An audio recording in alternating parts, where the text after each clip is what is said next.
अच्छा, और आखिरकार हम मुसलसल 3 दिन सफ़र करते हुए 15 घंटे हमने सफ़र किया पैदल और तख्त सुलेमान के अहाते में पहुंच गए। सबसे पहले तख्त सुलेमान भी आपको दिखा देते हैं, लेकिन सबसे पहले वो कब्र दिखा देते हैं जिसको कैस अब्दुल रशीद बाबा जो कि पश्तून के जद अमजद हैं उनके नाम से मंसूब किया गया है। ये तख्ती लगी हुई है, वो कैस कटा हुआ, लेकिन पता चल जाता है कि कैस बाबा, और ये वही कब्र है जिन्हें कैस अब्दुल रशीद बाबा के नाम से मंसूब किया गया है। मैं ये नहीं कहता कि ये कैस अब्दुल रशीद बाबा की कब्र है, लेकिन जो नाम दिया गया है इस कब्र को वो यही कब्र है। इस पर लिखा भी है कैस अब्दुल रशीद, और ये वो कब्र है। निशानी ये है, 3 कटे हुए दरख्त हैं सर की साइड से और पाँव की साइड से ये खुश्क दरख्त, ये वो कब्र है। और अब आपको तख्त सुलेमान भी दिखा देते हैं। तख्त सुलेमान के अहाते में ये कमरा भी बना हुआ है सयाहों के लिए। एक शख्स ने किसी को पैसे दिए थे, पहले से थोड़ा बना हुआ था, लेकिन फिर किसी ने पैसे दिए थे हमारे मकामी एक शख्स को जो दराजिंदा की साइड का रहने वाला है। उसने कमरा बनाया, या पहले से जो बना कमरा था उसको सही बराबर किया, और यहाँ पर सयाह रहते हैं। बहुत बड़ा कमरा है। पहले यहाँ पे बड़े बड़े देगची और पतीले वगैरह कंबल वगैरह पड़े होते थे, यानी जो लोग आते थे वो अपनी चीज़ें यहाँ छोड़ कर जाते थे, खाने पीने की और ओढ़ने बिछोने की चीज़ें। फिर सयाह आते या ऐसे लोग आते वो चीज़ें साथ लेकर जाते। अच्छा, अब आपको तख्त सुलेमान दिखा देते हैं। वो सामने जो लकड़ नज़र आ रही है वो तख्त सुलेमान है, ये उनका अहाता है। यहाँ पे एक बात आप नोट कर लें कि अगर यहाँ आना हो तख्त सुलेमान, यानी कोई सुलेमान तो बहुत बड़ा पहाड़ी सिलसिला है, नीचे जो जंगल है जो पहाड़ है उनसे होते हुए आपने वहाँ पे पानी साथ लेकर आना है यहाँ तक। यहाँ पानी का कोई बंदोबस्त नहीं है। वैसे पूरे कोई सुलेमान में पानी का बंदोबस्त नहीं है, बारिश का पानी स्टोर किया जाता है, लेकिन यहाँ पे तो वो पानी भी नहीं है। एक तालाब बना है बारिश के पानी को स्टोर करने के लिए, लेकिन वो भी खुश्क है। यहाँ लोग रात गुजारते हैं, 2-3 दिन तक रहते हैं, लेकिन यहाँ पे पानी का बिल्कुल बंदोबस्त नहीं होता। आपने यहाँ रात नहीं गुजारनी।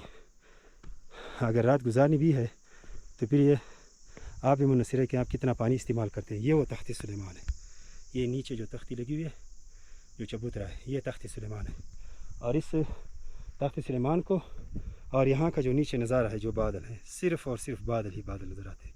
जो नीचे गांव है 4 गुड़बन, लांडिशपुन, गोशकर और पुंगा, इसको ऊपर से ढांपा हुआ है बादल में, और इस नज़ारे को लोग देखने के लिए आते हैं। और ये निशानी जो ये 2 है ना, ये डंडे ये जो खड़े हैं लगाए गए हैं, बल्कि ये दूर से नज़र आते हैं, ये उसकी निशानी है कि इसके साथ ही बिल्कुल तख्त है। और ये वो नज़ारा है इसको देखने के लिए लोग आते हैं कि बादल नीचे हो और हम ऊपर हों। ये देखें, ये वो नज़ारा है, ता हद का बादल ही बादल। और ये तख्त सुलेमान का उतरने का रास्ता है। देखिए ये रास्ता, ये उतरने का रास्ता है, और नीचे ता हद निगाह सिर्फ बादल ही बादल और कुछ भी नहीं। ये तख्त सुलेमान है। बस इसको तख्त सुलेमान का नाम दिया गया है। ये ज़रूरी नहीं कि ये तख्त सुलेमान है और आप इस पर पक्का यकीन कर ले कि ये वाकई तख्त सुलेमान है। बस ये इसी नाम से इसको पुकारा जाता है। एक और बात, यहाँ पे लोग नाम लिखते हैं।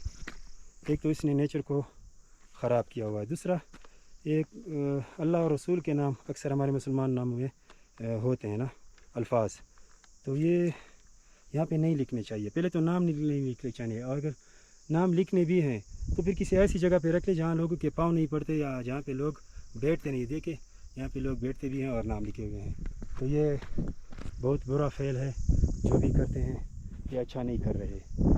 तो ये वो तख्त सुलेमान के वो जो 2 डंडे नज़र आते हैं वो यही है, जो दूर से दराजिंदा से और रागसर से, और कभी कभी ये जब मतला साफ़ हो तो ये डी खान से भी नज़र आती है। अच्छा, एक और आपको बात बता दूँ, लोग कहते हैं कि तख्त सुलेमान की चोटी है वो सबसे ऊंची है, जबकि ऐसा नहीं है।